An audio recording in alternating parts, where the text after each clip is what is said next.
Now I'll be explaining on how to cut the base. Now I'm going to measure around the two main body to get the measurement of the base. And the measurement is 32 inches. So the rounding of it is 32 inches for the front and the back side. After that, I'm going to be adding stitching allowance to it.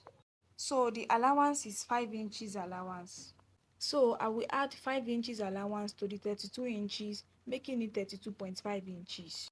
Don't forget, I always told you that the lower base must be longer than the upper base. So to cut the upper and the lower base, I'll first take away the 5 inches, then I'll be working with the 32 inches first. I'll be using 3 inches to divide it. So let's say I'm using 13 and 19 for the base. If you calculate 13 and 19, it will give us 32 inches. But let's count 13 up to 19. Maybe there is 3 allowance between the two. 14, 15, 16, 17, 18, 19. It's more than 3 inches allowance, so we can't use the measurement. Now let's try 18 and 14. That's how you'll be reducing it till you get the exact measurement. So if you count 15, 16, 17, 18, that is 4 inches allowance. So between the two, we are not using the measurement. Now I will use 15 and 17.